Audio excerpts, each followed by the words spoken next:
El Señor esté con vosotros. Y con tu espíritu.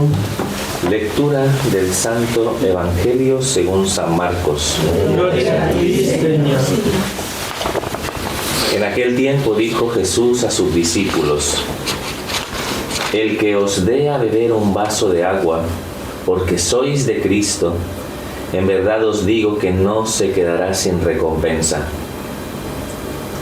El que escandalice a uno de estos pequeñuelos que creen, más le valdría que le encajasen en el cuello una piedra de molino y lo echasen al mar. Si tu mano te induce a pecar, córtatela. Más te vale entrar manco en la vida que ir con las dos manos a la gehenna, al fuego que no se apaga. Y si tu pie te induce a pecar, córtatelo. Más te vale entrar cojo en la vida que ser echado con los dos pies a la gehenna. Y si tu ojo te induce a pecar, sácatelo. Más te vale entrar tuerto en el reino de Dios que ser echado con los dos ojos a la gehenna, donde el gusano no muere y el fuego no se apaga. Todos serán salados a fuego. Buena es la sal, pero si la sal se vuelve sosa, ¿con qué la salaréis? Tened sal entre vosotros y vivid en paz unos con otros. Palabra del Señor. Gloria a ti, Señor Jesús. Bueno, muy buenos días para todos. Muy bien, esa es la actitud. Vamos a hacer una reflexión en torno a esta palabra que nos ofrece hoy la liturgia de la Iglesia. Seguimos nuestra lectura continuada del libro del Eclesiástico, un libro de literatura sapiencial del Antiguo Testamento, que va de alguna manera llevándonos a la contemplación de un concepto. Durante todos estos días hemos venido meditando en torno a la sabiduría, ¿de acuerdo? Recalcando evidentemente que por sabiduría no entendemos lo que entiende el mundo, que sería adquirir un montón de conocimientos, ser muy resabidos, ¿no? en todo lo que de algún modo hace parte del conjunto del saber humano, ¿no? O sea, como si fuera el estudioso, ¿no? El que ha hecho carreras, el que, en fin, no sé si me entendéis, ¿no? O sea, no estamos hablando de esa sabiduría que de por sí, ¿no? Tiene grandes limitaciones, ¿no? A la hora de considerar de algún modo lo que realmente es consecuente con la verdad plena que ayuda al hombre a encontrar el sentido de su vida, ¿no? ¿De acuerdo? A veces el conocimiento nos puede llevar a engreírnos. ¿Sabéis lo que significa eso, no? Llenarnos de soberbia y de orgullo y ser, ¿no?, muy ciegos a la hora de comprender realmente lo que es conforme a nuestra verdad. ¿De acuerdo? Aquí por sabiduría entendemos algo mucho más profundo, algo mucho más alto, podríamos decir, que trasciende al hombre y que descansa en Dios, ¿no? Es como uno de sus atributos, ¿no? Por la sabiduría de Dios, por el verbo de Dios, fueron creadas todas las cosas. Es lo que le da inteligibilidad a todo lo que hay a nuestro alrededor, lo que mueve el universo y lo que le da sentido a tu vida. Eso es la sabiduría, ¿no? ¿De acuerdo? Algo que proviene de Dios y que nosotros ciertamente participamos de ella. Si somos inteligentes, ¿no?, es porque participamos, ¿no?, de esa sabiduría de Dios, ¿no? Hay que adquirir como una cierta sensatez, ¿no? Hay que de algún modo ser consecuentes, ¿no?, con lo que es conforme a Dios para que saquemos lo mejor de nosotros mismos, ¿no? ¿De acuerdo? Entonces, a eso nos referimos cuando hablamos de sabiduría en las Sagradas Escrituras. Escuchar la palabra de Dios, ¿no? Escuchar al verbo de Dios. Cristo es la sabiduría encarnada. Cristo, digamos, vino a este mundo, es el verbo, la palabra de Dios, se encarnó en el seno de la Virgen, hemos contemplado su rostro, hemos escuchado, ¿no?, su evangelio, y el que de alguna manera, ¿no?, acoge esta palabra y este evangelio, podríamos decir, ¿no?, que ha alcanzado esa sensatez, ¿vale? Bendito aquel que pone su confianza en el Señor, hemos dicho hoy en el Salmo, ¿no? Poner la confianza es saber acoger y escuchar lo que Dios nos dice para asegurar que alcancemos ese descanso de nuestro corazón en la verdad plena. ¿Hasta aquí vamos bien? Sí. Fenomenal. Ahora, después de contemplar todo esto, en el día de hoy, hacemos como una especie de ejercicio lo vemos desde una dimensión práctica, ¿de acuerdo? ¿Somos verdaderamente sensatos? ¿O en algún determinado momento esa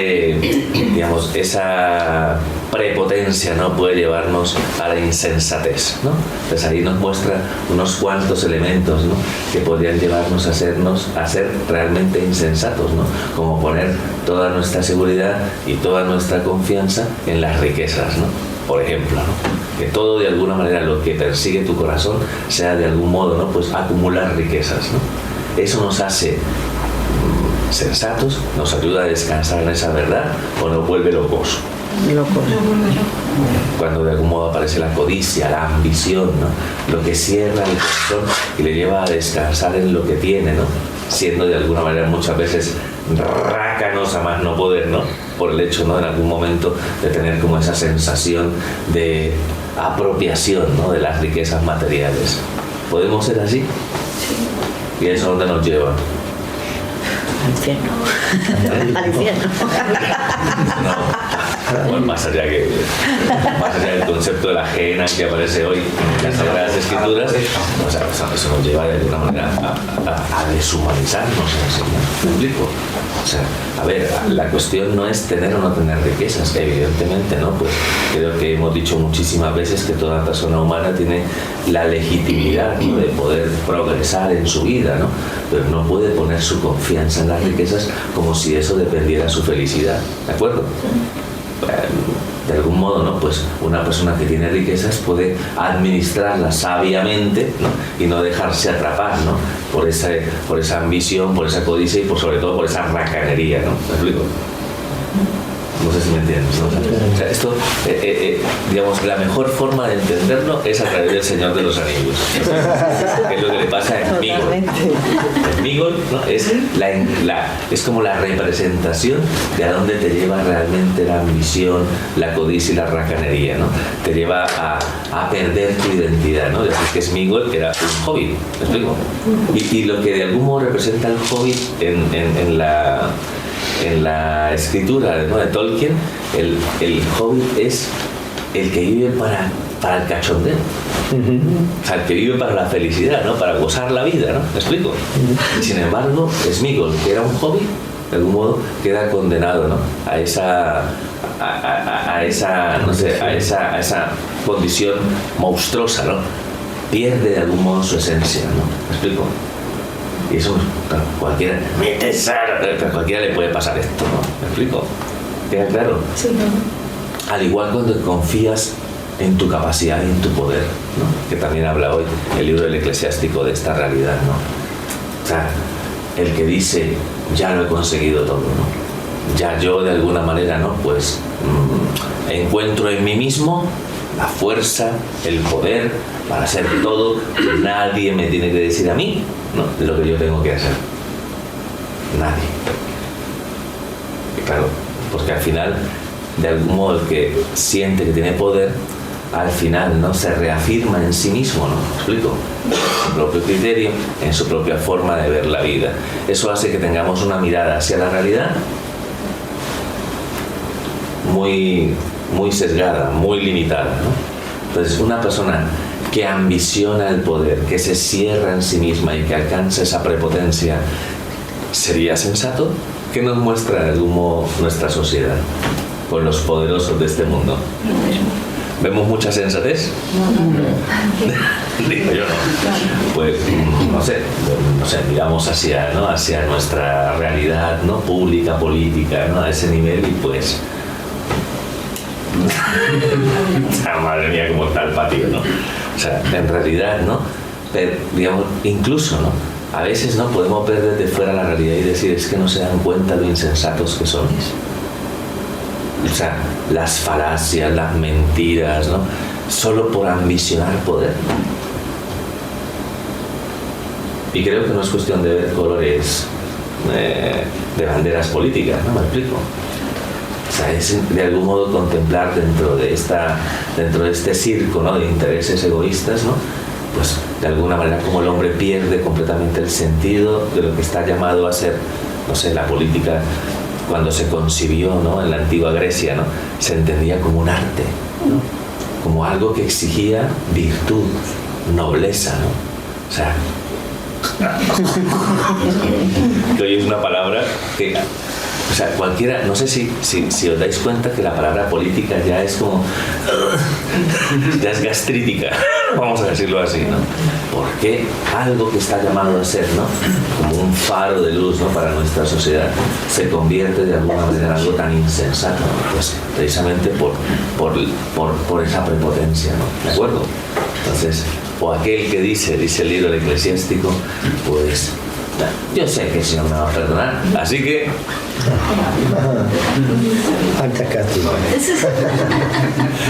como el que viene y te dice, padre, me confieso porque este fin de semana me voy de fiesta. O sea, claro, ¿verdad? A ver, pero por anticipado, por si acaso, ¿no? Pues, porque eso es como abusar, ¿no? Abusar de esa, llamémoslo, de esa disposición que tiene Dios de tender la mano al hombre que peca, ¿no?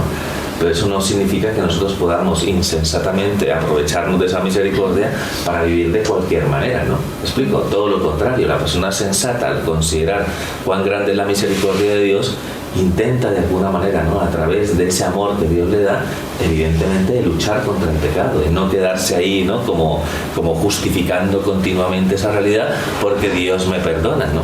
Porque en el fondo, como dice el libro eclesiástico, al final el Señor no solamente es misericordioso, sino también es justo. ¿Me explico? Y al final es verdad que compareceremos delante de Dios por todas nuestras acciones en sí, ¿no? O sea, yo creía que el Señor me iba a perdonar, y claro, por supuesto, ¿no? Pero no puedes ser tan insensato y de algún modo acostumbrarte a vivir en el pecado, ¿no? No sé si me entendéis, ¿no? El que peca y reza empata. No. No.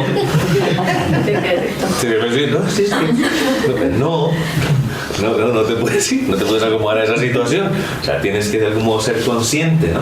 Y de alguna manera, ¿no? Luchar por alcanzar la sensatez. Quien comprende realmente el misterio de Dios mueve su vida en dirección a Dios, ¿no? ¿Me explico? O sea, es absurdo, ¿no? Que en algún momento yo pues me dirija a Dios e intente confiar en Él, poner todas mis inquietudes en sus manos si yo de alguna manera no quiero hacer su voluntad. ¿Me entiendes lo que te dice? ¿Cuánta insensatez hay en el mundo? Mucho. Más que personas.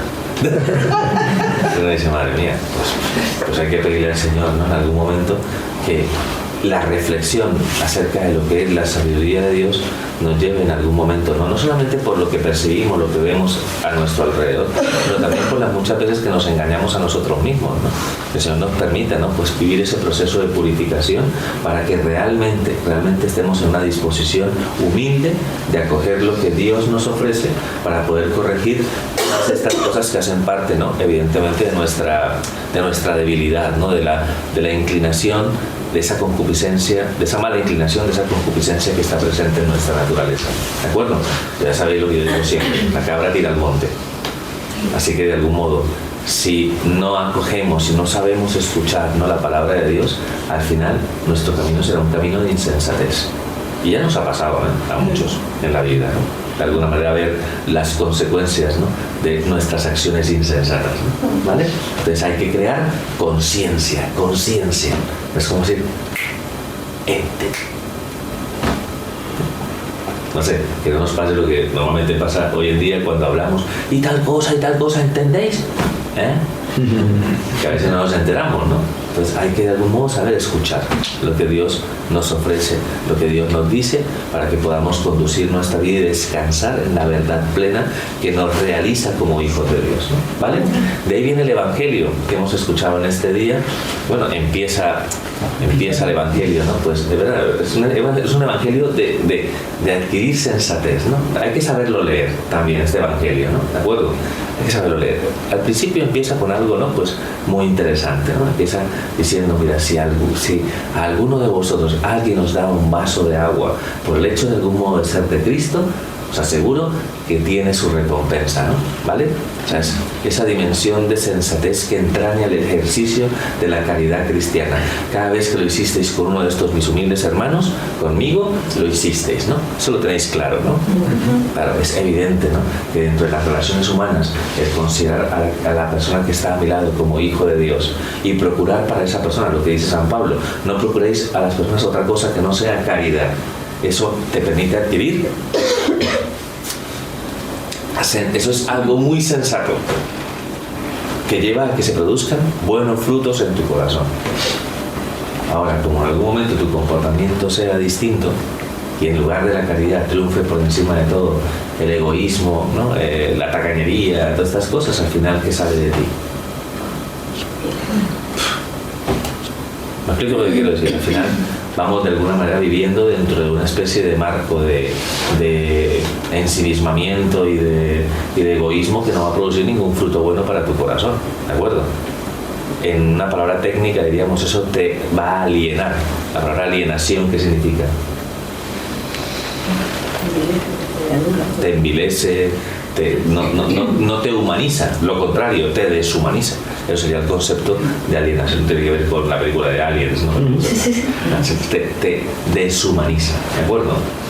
¿Queda claro? Sí. Entonces luego dice lo siguiente, ¿no? Pues el que escandaliza a uno de estos pequeñuelos, ¿no?, a estos que de algún modo creen, los que buscan al Señor, pues más le valdría, ¿no?, que le atasen, ¿no?, una piedra de molino al cuello y le arrojasen al mar.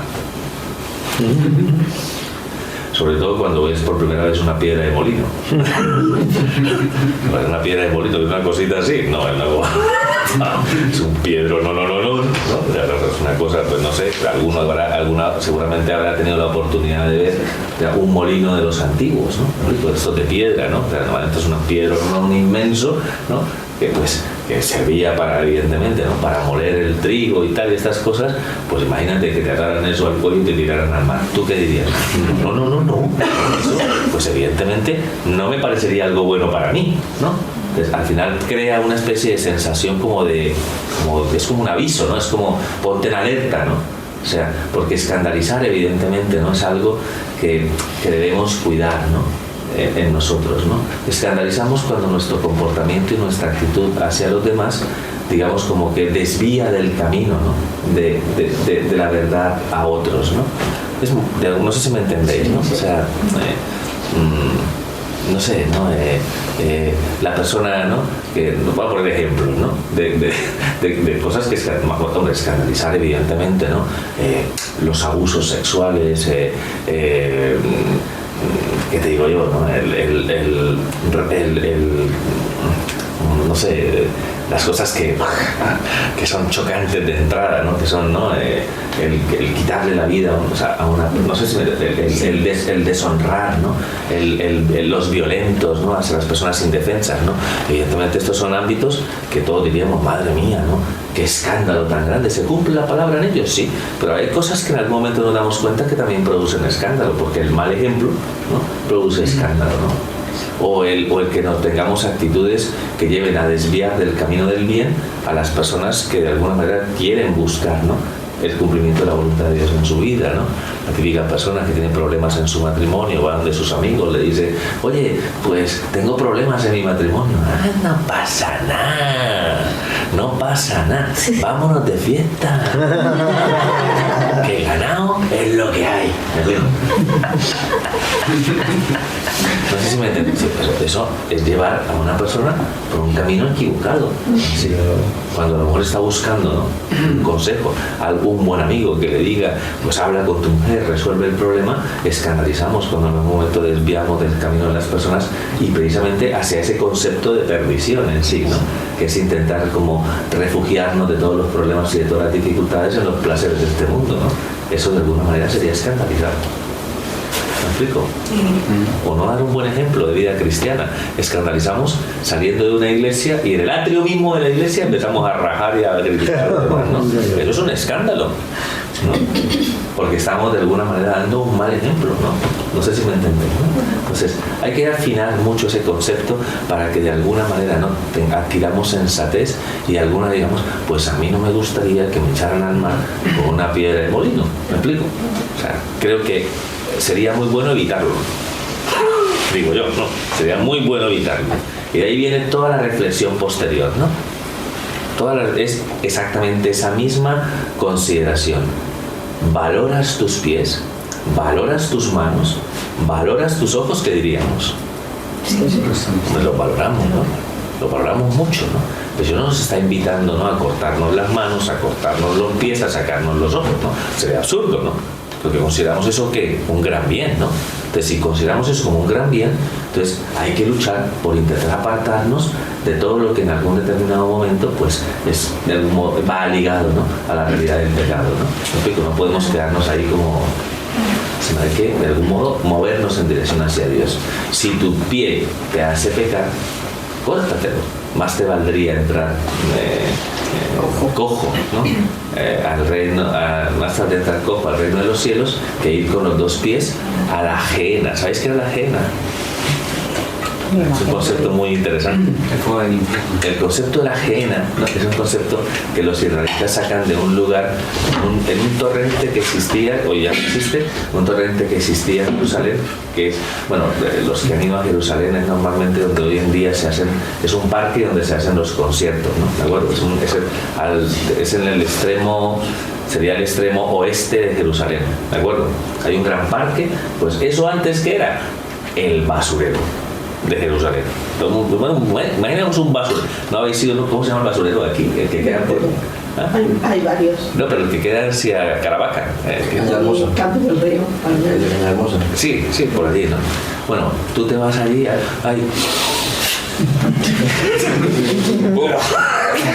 pues el olor es putrefacto, vamos a decirlo así, ¿no? Bueno, allí, pues hoy en día aquí, pues trituramos todo, pues intentamos, pero en aquel tiempo todo era acumulación, ¿no?, de pobredumbre. Entonces allí lo que había era, pues normalmente donde hay basura, ¿qué hay? Pues el olor, los gusanos, Ratas.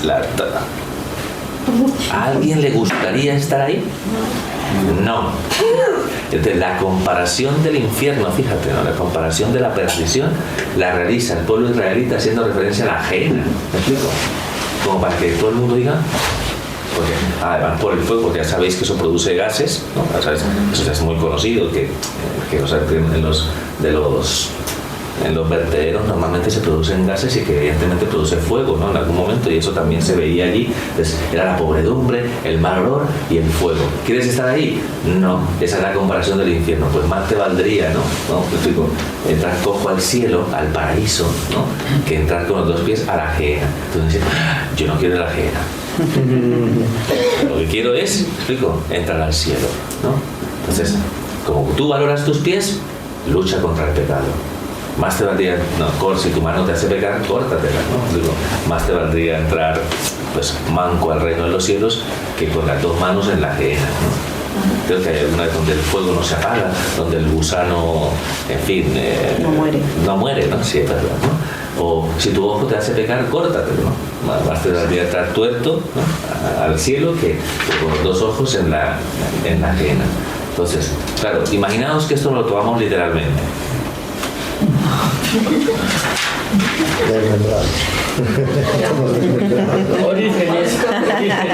Nosotros no venderíamos denarios, o sea, no venderíamos prótesis, parches, no sé si me entiendes, ¿no? Y aquí el amigo facturaría millones, ¿eh? Me explico, estaríamos todos aquí, vamos. En fin, evidentemente no es una dimensión literalista lo que plantea la palabra de Dios, ¿no? O sea, ya sabéis que sería un error gravísimo, ¿no? Me explico, que en algún momento interpretáramos la palabra de esa manera, ¿no? O sea, evidentemente lo que pretende la palabra de Dios es que crear conciencia en ti, crear sensatez. Si escuchas esta palabra, ¿no?, con el corazón, lo que de algún modo harás no será preguntarte si tienes que cortarte algo, me explico, sino decir, voy a luchar contra todo aquello, ¿no?, que es pecado en la vida. Voy a intentar de algún modo hacer lo que es conforme a Dios, porque valoro mi vida, porque valoro lo que yo soy. ¿De acuerdo? No sé si me entiendes. Porque le doy, ¿no?, como consistencia al que en algún determinado momento creo que todos somos, digamos, buscadores de lo que es justo, honesto, verdadero, ¿no? Entonces, es darle la posibilidad a nuestra vida de poder descansar en aquello que le da plenitud a nuestra vida, ¿no? Pues yo creo que todos de algún modo aspiramos a alcanzar el cielo. ¿Sí o no es así? Sí. No, yo voy aquí, me voy de aquí a Cañada Hermosa. Bueno, Cañada Hermosa, ¿no es que se llama? Sí, se llama. Sí, bueno, no, me explico. O sea, vamos a pedir esa gracia especial para que a través de esta palabra de Dios, pues tengamos esa capacidad de reacción. Porque a veces vamos un poco como muy, no sé si me entendéis, como muy anestesiados, ¿no? Ante esa lucha y ese combate contra el pecado, ¿no? Entonces tenemos que ser ahí más firmes, ¿no? Más irresolutos. Padre, soy muy débil, no puedo. Pues pide ayuda al Señor, pues abre tu corazón, pues busca las herramientas de gracia, ¿no? Si te das cuenta que hay caballos de batalla con los que muchas veces no puedes lidiar, ¿no? O sea, busca al Señor, el Señor te ayudará, ¿no?